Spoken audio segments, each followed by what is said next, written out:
Hello everyone. So today we have with us nutritionist and author of the best-selling book Eat Your Cake, Lose Your Weight, Mr. Azhar Ali, and also I call him Azhar Ali Pango because he's the founder and CEO of a Pango app, which is a nutrition-based app.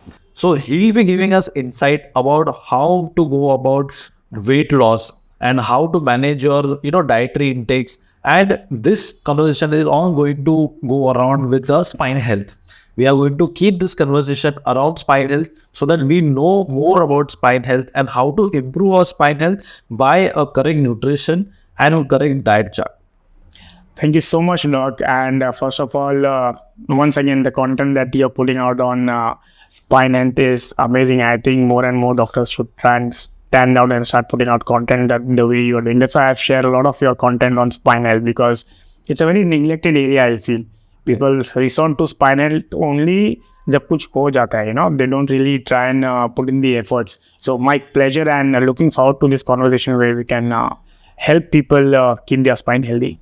Thank you. And that's why we are a team. That's why I keep recommending my patients to go to a nutritionist who's trained nutritionist so that they can get a proper diet chart and proper micronutrients so that they are better, their spine health is better.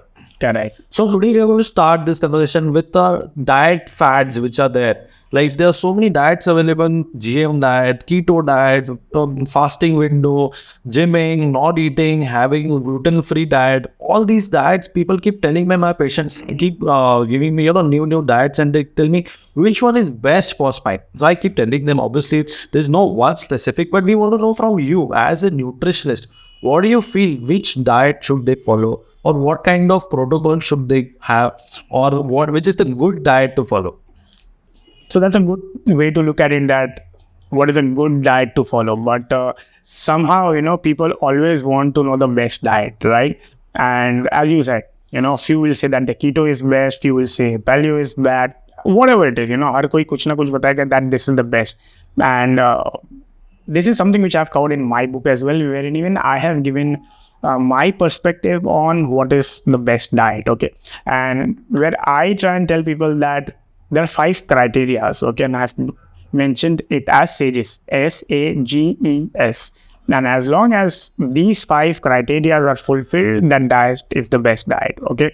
First and foremost is it should be sustainable. If you're following a diet which is sustainable, that's a checkbox that you need to look at, okay? And then comes A for adequate nutrients. The diet that you follow should make sure that you're getting your bare minimum adequate nutrient requirements, correct?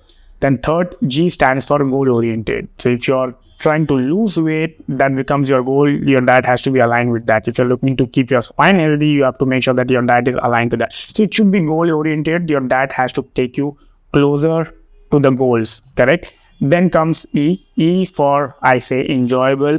Whatever you do, I tell people that we humans are the only species blessed to really make something out of our food and eat, right? So the food, the diet should be enjoyable. And lastly, it should be in sync. It should be suitable to your personal preferences, your taste preferences, your religious preferences, your clinical condition. All of this needs to be in check while following a diet. So as long as you are having all these things taken care of, I think that's what the best diet will be. And if you notice, it will be different for everyone. Correct. So that is what I'm coming to, that it should be tailor-made. Absolutely. Everybody has different body requirements. They have different body weights. They have different comorbidities. Correct. So according to those, you'll have to modify that. That is how a nutritionist plays a very important role in their diet or is their weight loss journey. Correct. And that's what, we at Pango, what we very strongly believe is that the diet has to be hyper-personalized.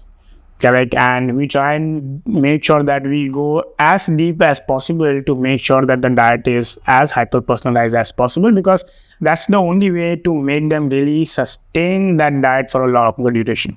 Okay, so coming to the next point which I have, that let's say spine disc, you must be knowing the spine is made up of bones and the disc in between. Most of the problems in spine happens when there is a disc prolapse. Correct. So disc has, majority of the disc has water content in it. So what is the role of water intake? How much should it be? There are people, they tell us that this amount of water intake, XYZ liters should be there throughout the day. Then second, say that you can have unlimited water. So what is the adequate amount of water one should have to have a healthy and a good, distal height, or maybe the discs?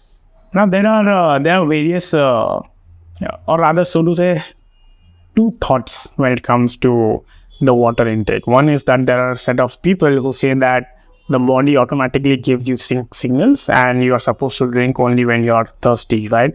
And the other side, we have like an outright pure play calculation, wherein an X amount of water per kg is what you're supposed to consume in a day.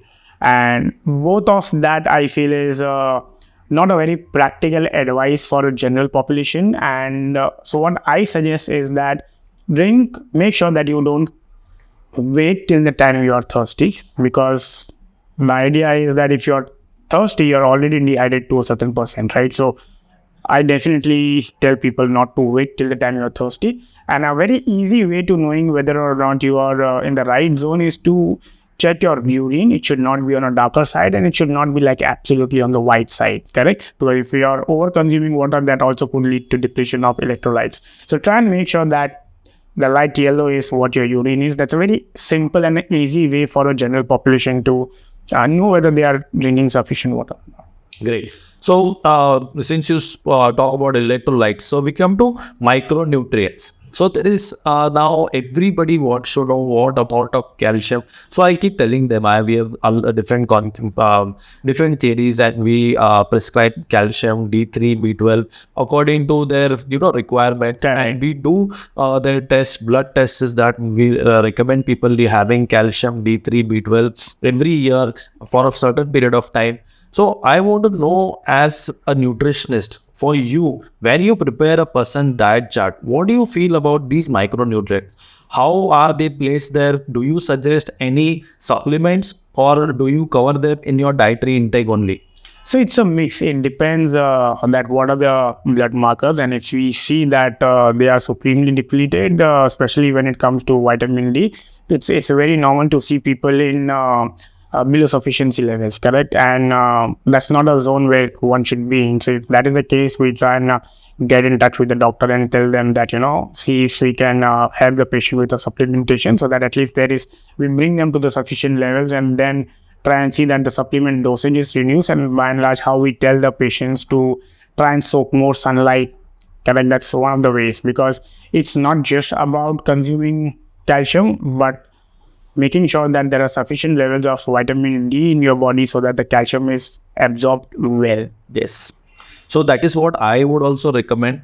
I ask my patient to check their dietary, how they eat and what they eat. And if the dietary needs are not fulfilled, the calcium, D3 or whatever, right, the levels are not met by the dietary intake, then they should definitely have supplements of calcium, D3 or any other vitamins. But so having vitamins, supplements is okay. We should not shy away. Not shy away. But the idea should always be that food should be the first source of nutrient. It should not be the whole idea of supplement. The word supplement means supplementary, correct? It's the same with protein. People think of if there's somebody who's consuming a protein supplement, they'll put the supplement first and food second. No, you should first try and see how best you enrich your diet with the right amount of nutrients. And if you feel that for some reason you're not able to meet that, then you add a layer of supplementation,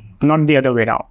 Okay, so spine is surrounded by muscles, and D3 plays a very important role in this muscle building and when they have muscle problem. So that is how D3 calcium plays a very important role in spine health. So I would recommend, if you have any spine problem, you should definitely go to a doctor, obviously, but you should also check your D3, B12 or calcium levels, so that you don't have that muscular back pain. Correct. And also a very important vitamin which is not much talked about is vitamin K. Correct. Because that also plays a very important role, especially in the health of the bones and the teeth. Because while we know that calcium is required, while we know that vitamin D helps absorb the calcium, vitamin D, along with the help of vitamin A and vitamin K, plays a very important role in ensuring that calcium is utilized in the right area, specifically the bones and the teeth. So it helps ensure that the calcium that we are consuming is not gone in the soft tissues, which is the kidney or in your heart arteries, correct, or in your cartilages. That's where we don't want much of the calcium to be diverted to. That's where vitamin K plays a very important role. And when it comes to vitamin K or vitamin D and A, another thing which people need to know is that when it again comes to nutrients, vitamin A, D, E, and K, these are fat-soluble nutrients, correct? And ensuring that there is sufficient amount of dietary fat so that the absorption of these vitamins is better. Great. So now coming to a very important topic. So most of our spinal problems, the risk factor for spinal problems, one of the major risk factor is obesity. Okay. So it plays a very important role. Whenever a patient comes to me, is obese or is, having back pain, I would like to tell them to, have some kgs to lose, or you should lose some weight so that you get back to shape, so that the weight on the spine goes down, so that you have a healthy spine. So we have this concept of conditioning of spine, where I would like to tell patients to exercise, but more important is to lose some weight. Correct. To gain some extra kilos, it is very important to lose those extra kilos so that the spine, the back problems goes away. So I want to know, how do you deal with weight problems or obesity when patient comes to you for weight loss? What should they do for this? So now when it comes to weight loss, okay, the fundamental science of weight loss is to ensure that the person is in a negative energy balance, right? Now, in order to create that negative energy balance, there are by and large two ways. Either you lower the calorie intake or you increase the calorie expenditure, right? These are by and large the two ways how you best create a calorie deficit. Now, if the person is not having issues with respect to movement, we very highly recommend that the person ensures some sort of physical activity alongside. While planning the diet, we ensure that we carefully lower the calories so that we bring them in a right spot of a negative calorie balance, negative calorie status.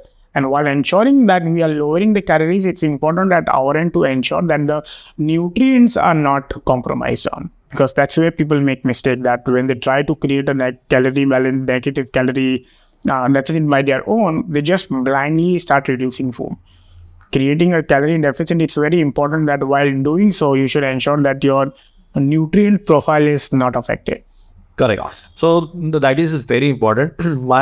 Most of my patients who are obese, they will have some problems in the discs, their muscles, and back, obviously, at the neck. So most of the majority of discs problem, like slip disc, sciatica, all these have risk factor. Obesity is one of the major risk factor. So I would, again, whenever they come to me, I recommend you, and we send them to a proper nutritionist and ask them to, control your weight. And once they are back to the normal weight, they are fine. The back pain is considerably gone, and they feel active, and it's a circle.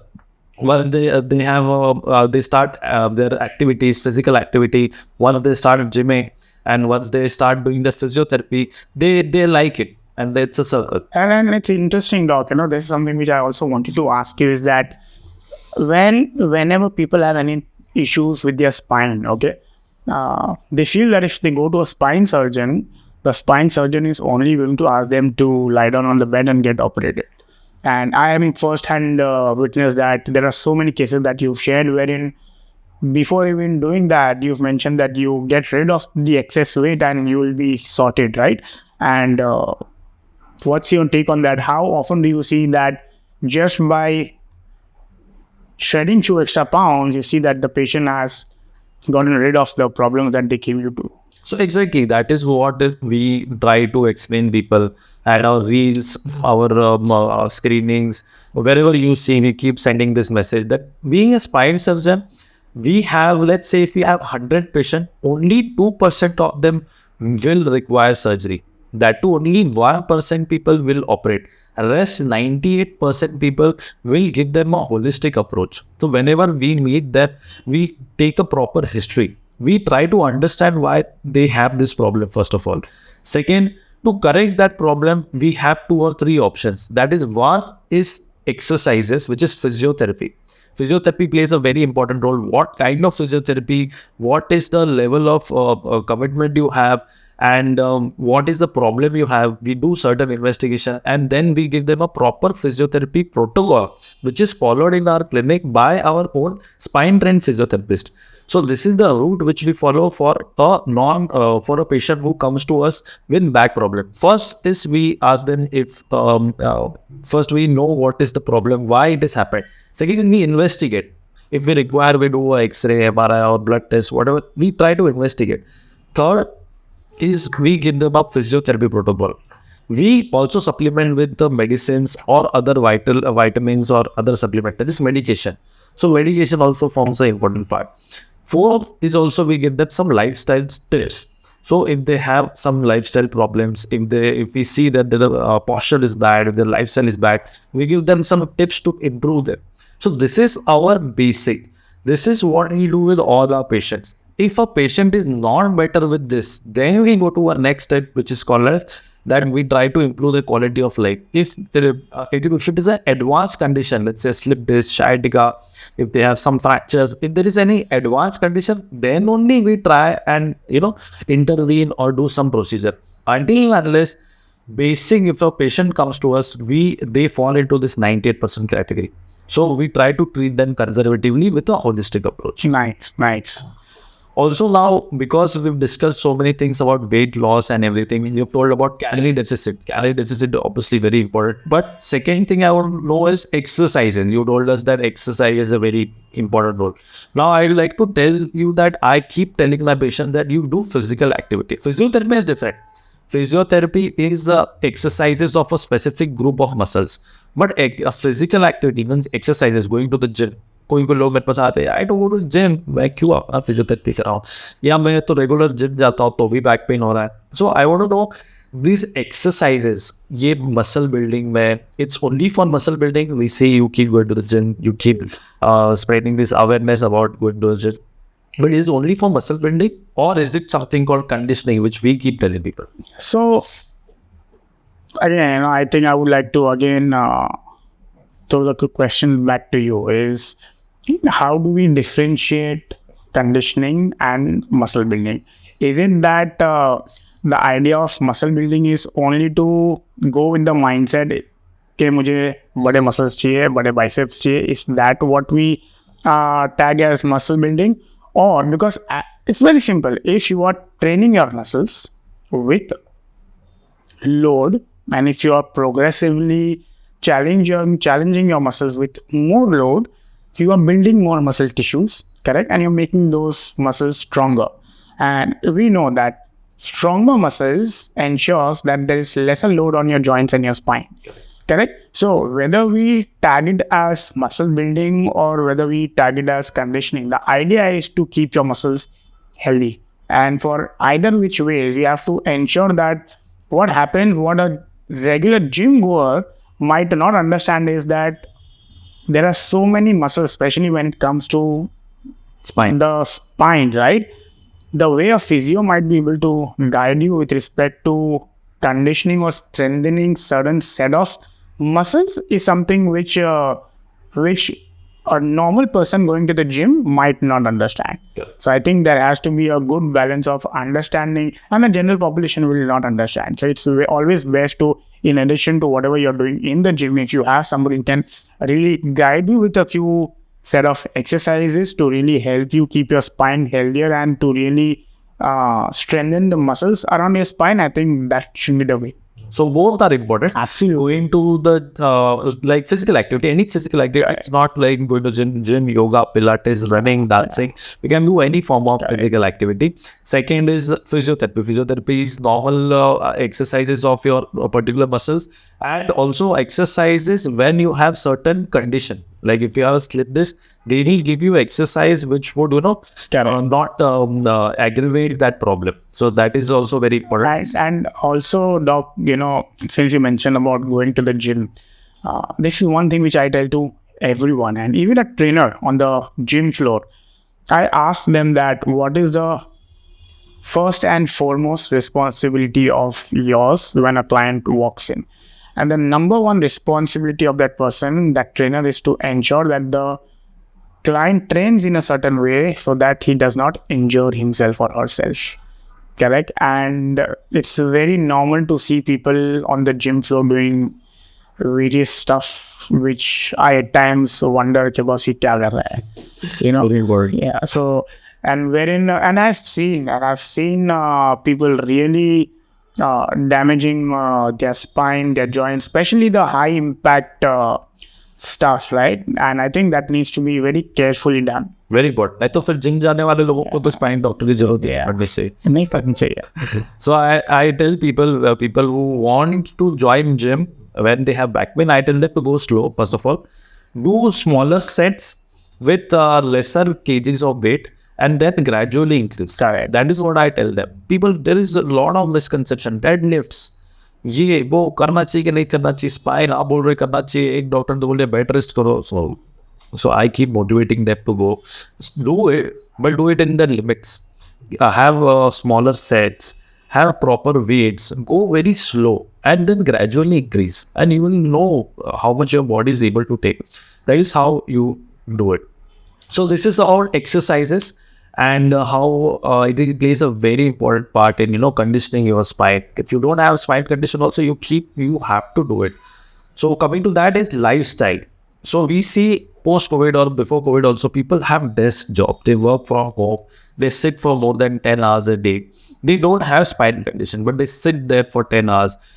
I would recommend them to start conditioning their spine before they have any spine problem. So people who have desk job or a sitting job or any form of other job where there is strain over the spine, they are more prone to spine problems or back pain or neck pain. So what do you tell them? What tips would you give them for lifestyle modification, or what is the diet you modify for that? So two things. One is that I'm a very strong advocate of telling people that we humans are meant to move. If you don't move your body, you lose your body. It's as simple as that, right? And it's the same with muscles. If you don't move your muscles, you lose your muscle, right?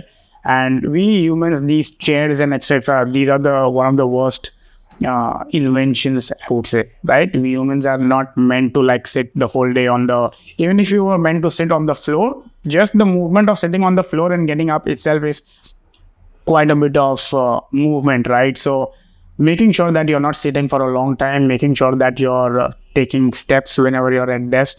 And also, I'm sure you would also agree, is that ensuring that there is full movement of the spine. You twist yourself, because that's also something which a normal gym goer is not going to do. That's not something, and that's not something which you will do with load, right? Twisting is not something that you will do with load, but at least at the same time you are supposed to, because that's what your spine is meant to do.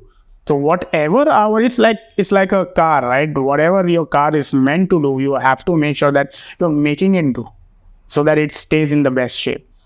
So I would recommend stretching. Yeah. Plays a very important role.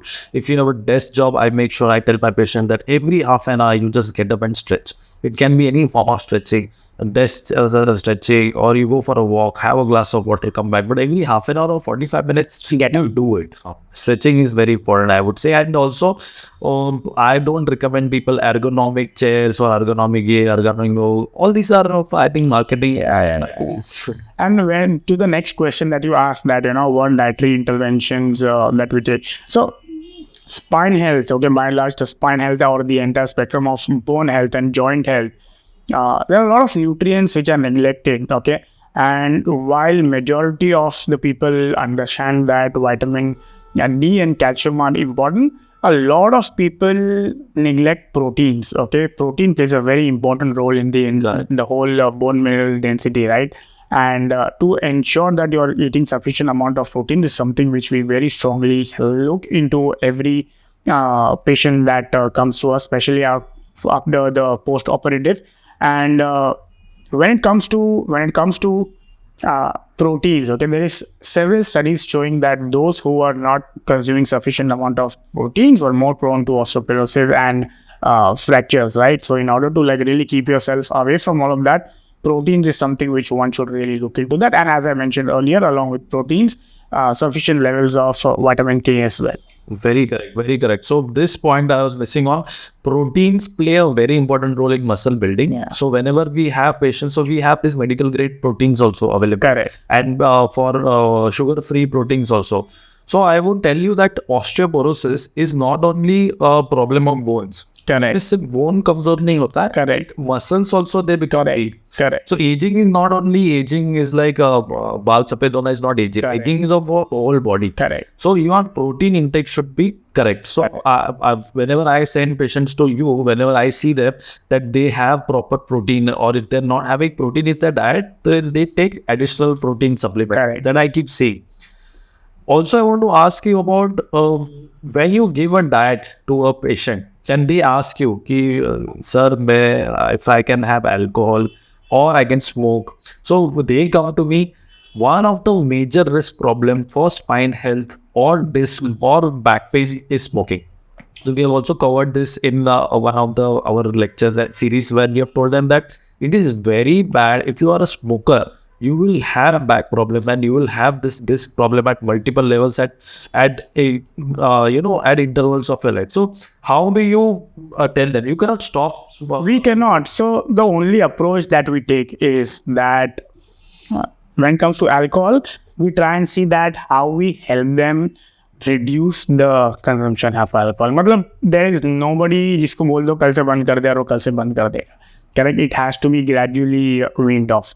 And even if it's not weaned off, at least need to bring them to a certain level, which is okay, fine. They feel that they are consuming, but in a lower quantity, right? And the idea is to ask them to take it slow, add more fillers, add more waters in the name of fillers, so that they feel that they are consuming a bigger drink, but technically the alcohol is less, but the water is more, and take time to finish those drinks. These are like kind of strategies. And again, with respect to smoking, there's an interesting tip which I suggest, which comes out to be a little expensive one. I tell them that take a couple of drags and throw away the cigarette. Let that pinch you. Paisa jayega. You will end up wasting cigarette. It's good, but you will see that ek thoda karke. I'm not a smoker, so I wouldn't know that much, but I feel that maybe just a couple of drags and you are done with it, and you get back to your desk could be a way wherein you can lower the intake of your, and don't keep the entire packet with you. Correct. So one more thing I want to ask you regards to this and your diet charts, that do you recommend anti-inflammatory foods or anything which is anti-inflammatory? Because when a patient comes to me and I tell them that there's some kind of inflammation, let's take this medicines, it'll settle down, do this, do that. They ask me this thing that is it inflammation? Can I start with some anti-inflammatory food? So if they tell you this, what do you recommend? So I think you're aware of it, that the anti-inflammatory foods cannot be an instant cure to the problem. That if your inflammation is really high, at that time you need an anti-inflammatory as a drug, right? That's where the doctor is supposed to. The doctor also knows just by having honey or turmeric, which has anti-inflammatory, or any food which has anti-inflammatory effects, is not going to instantly correct. Especially when it comes to spine, it could be a severe thing wherein the pain is more. So the anti-inflammatory foods, the idea is to have it in your diet and consistently keep having it. You can't resort to an anti-inflammatory food to cure some incidents which you have. But you have it in your diet. Everyone should. It's like when I say that the diet should be rich in nutrients, okay? It should be rich in various polyphenols as well. While we talk about macros, while we talk about micronutrients, it's very important to ensure that you are eating a wide variety of food, because every different variety of food comes with different sets of polyphenols, which has so many health benefits. Correct. So very good. So we got to know about so many micronutrients, anti-inflammatory food. Also about osteoporosis. Again, osteoporosis can be post-menopausal. It could be due to age related. could be in younger population also. So everybody should, whoever is going through a diet, or if they want to go through a healthy lifestyle, should meet a nutritionist, as we recommend, and we always tell them to do it. One last question, I think, before we end this session, I would like to ask. There are few patients of mine who undergo surgery. The first thing they ask, usually ladies, when they want in the family, they ask, "इसको क्या खिलाए? इसका surgery हो गया, अभी इनको क्या खिलाए?" So then we tell them that we give them a proper diet consultation from you.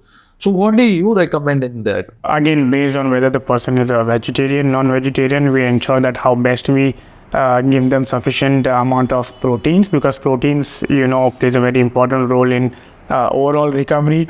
We ensure to keep a check on their D3 levels, again, in coordination with you and your team. Then over and above that, we ensure that there are foods like greens and other, wherein we help to make sure that they have sufficient level of vitamin K as well. And over and above that, I've seen that it's more to do with making the patient follow that. Correct. वो patient के relative जब हमसे contact में रहते हैं, to make them realise कि जो diet है आपको उनको फॉलो कराना है, because a good and as I said we ensure to add a good anti inflammatory food so that it just gives them a boost overall in their recovery. Correct.